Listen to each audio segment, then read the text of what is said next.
Hey guys, it's Jan, Not a Real Farm. So here we are on Saturday afternoon, just about to plant some asparagus. And we're trying to avoid the rain, but that's not going to happen. It's already sort of sprinkling outside, so we're going to try and get our asparagus in the ground this weekend. So I thought what I'd do is I'd actually show you our asparagus roots that we're going to be planting. So here are our asparagus roots that we wanted to share with you guys. You can see just how long these are. So what our plan is just to make one big dedicated asparagus bed. So you can see the roots. Everything's already starting to develop, so this is good. We've got about 13 or 14 roots here. So all in all, we have about 50 roots that we're going to be putting in one of our 10-foot beds. And that will just be a dedicated asparagus bed. But aren't these roots beautiful? Now today, it's kind of chilly outside, but perfect for putting peas out, onions, lettuce, all the cold weather crops, and then of course putting out the asparagus crowns as well. Big, thick, beautiful roots. Out they go. Let's cross our fingers and hope they give us a really good crop. Now we can't pick them for a year, so next year we'll be able to pick these. So, I don't know about you, but if you haven't seen the price for asparagus in the store, I'm thinking if you like asparagus, you might want to consider growing your own. Also, just wanted to do this really quickly. You can see now the progression of the grape and just how much it's beginning to fan out on the leaves. And now it's all the way up to the secondary bar here. So I'm going to have to do some attaching and making sure that some of this doesn't sort of run away here on the other side. But it is climbing. Now remember, when I first started these videos, I think maybe it was only up to about here. So now we've got it growing all the way up right to the middle now of my post. You hear that in the background? If any of you have watched my videos from last year, you know that I had the fights in here with the crickets and they're back. Here we go again. And let's take a visit down to the roses. Just wanted to show you guys over the last, I'm walking through spider webs, oh my goodness. Wanted to show you guys what's happening here with the roses. Check it out. So we've got all the buds are now starting to open. Got some on the other side here. And we finally have a fully opened rose right here on the other side. Check that out. Isn't that beautiful? It smells amazing. I do have to tell you, I was in here yesterday and I must have smelled this thing maybe like 5 or 6 times because it just smells so good. But it's finally starting to happen where they're just bushing out and they look happy. The other one is doing the same thing over here. You can see on the other side, I'm just going to go around, that we have some buds that are beginning to open. Here and here, and also down here.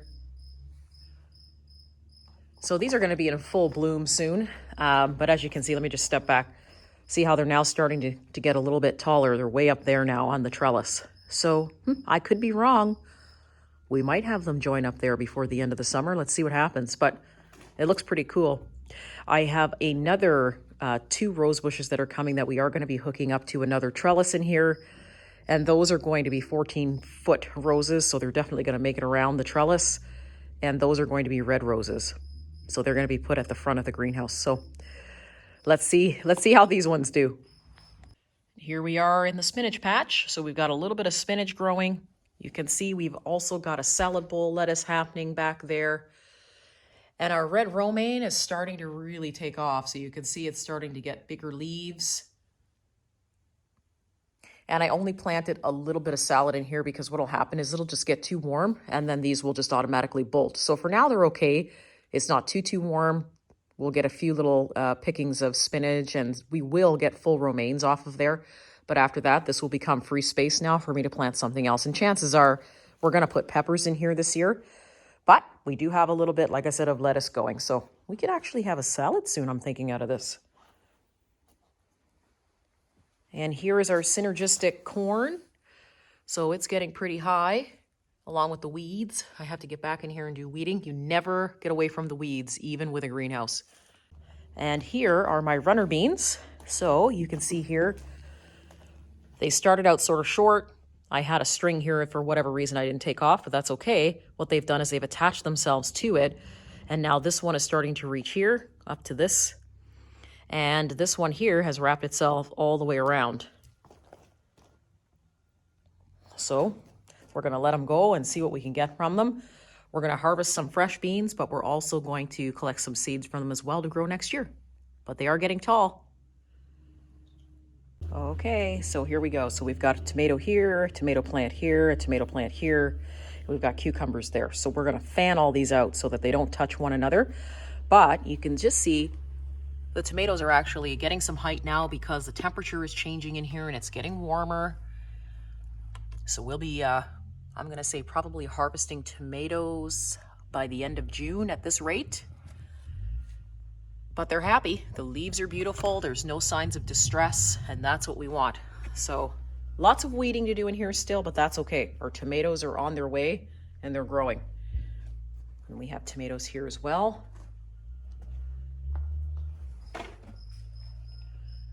More tomatoes. And I have a couple of tomatoes down here.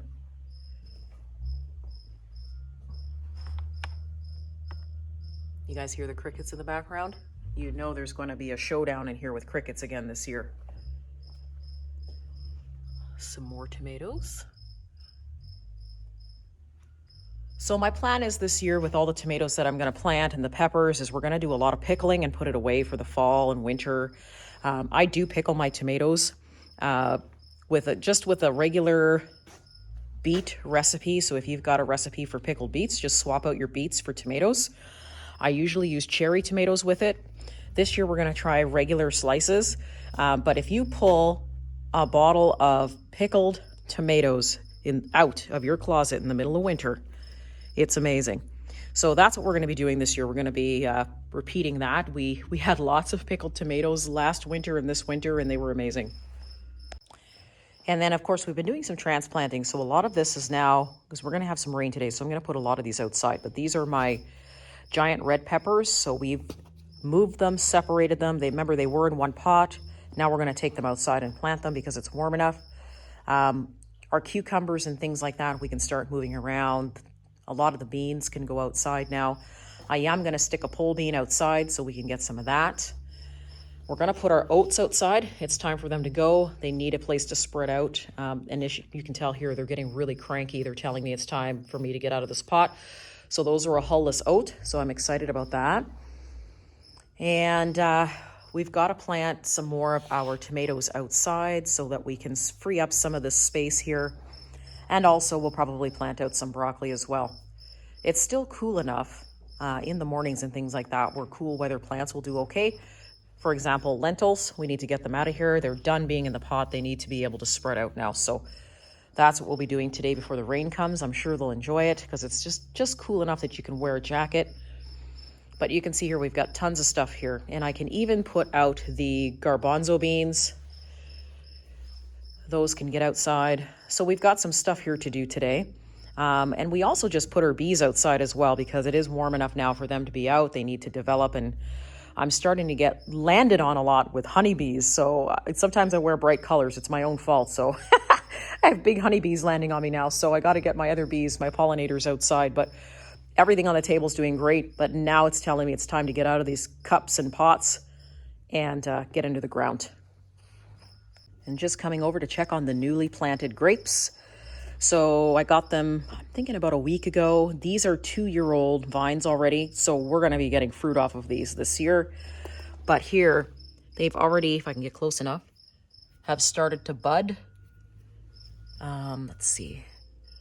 They're only tiny. You won't be able to see them as well as the other ones, but they're there. So the other one is starting to bud out as well.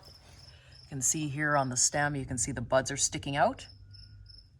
So it'll be maybe a week or two and we'll start seeing the vines start, pushing their leaves out. And then what we're going to do, like I said, is we are going to tack them, make sure that they grow up instead of sprawling out. And we're actually gonna prune them so that we can force the grapes to come out. And we also have other fruit that's happening as well. Let me take you outside. Okay, so out we come. You can see I've already got my compost and my dirt ready to go. I've been in here sort of playing around. Now I did plant my asparagus bed. I'm going to use this as my asparagus bed, so it'll be the permanent bed for that. Just up here in the corner, because we have 10 more beds this year, so I figure I won't even miss this one. And like I said, if you were looking at the price of asparagus lately and you really like asparagus like we do, you'll want to actually plant your own. So we still got some cleanup to do here, but I still have to come out here and trim all of these briars. But the haskcaps. The haskcaps have started to bud. You can see here, all of it has started to bud. So these particular ones are 3-year-old haskcaps now. These ones are going to give us fruit this year. I was going to transplant them because I figured I'd get it just in time, but the weather changed all of a sudden, and so now it's going to rest one more year in here, and then I'll move it up to the front with the rest of them. So you can see here we've got more.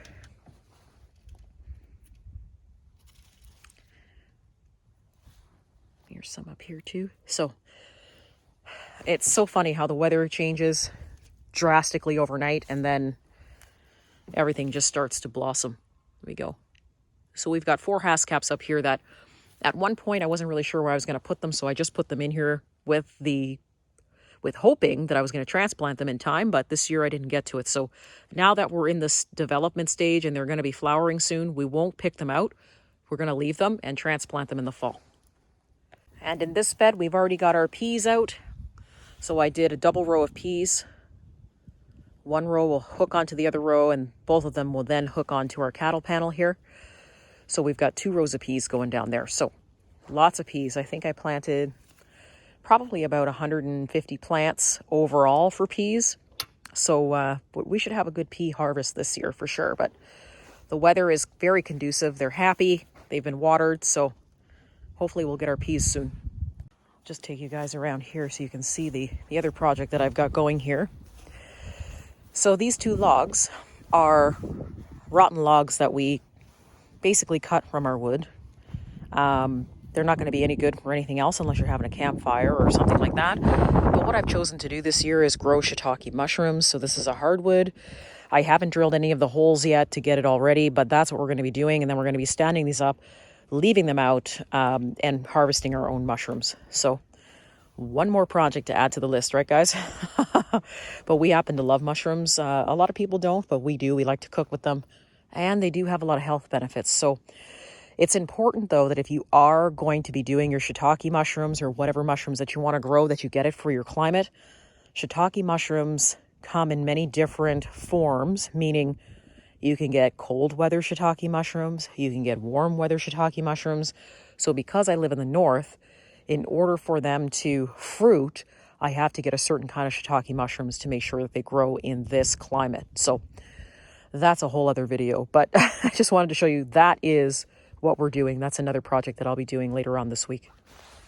Hello, Carl. Hi. Hi. Oh, hello. Way over in the corner here of my house, you can see we've now put up our bees. So we've got our pollinators out and ready to get them going. The daytime temperature is conducive, like I said, to having bumblebees out right now. So I figure, hey, let's get our bees out and get them pollinating or developed and then pollinating as soon as possible. So there they are in the corner. Let's cross our fingers and hopefully we've got a lot of them this year. Okay, so now that the frost has started to come out of the ground, take a look. I've got my red walking onions. Let me just back out a little bit so you can see. They're now starting to come up. We've got a lot of them. Lots and lots and lots of red walking onions. So I think what I did here in this part was I planted about 100 plants. So we should have a good amount of seed from these. You can see they're all starting to come out of the ground now.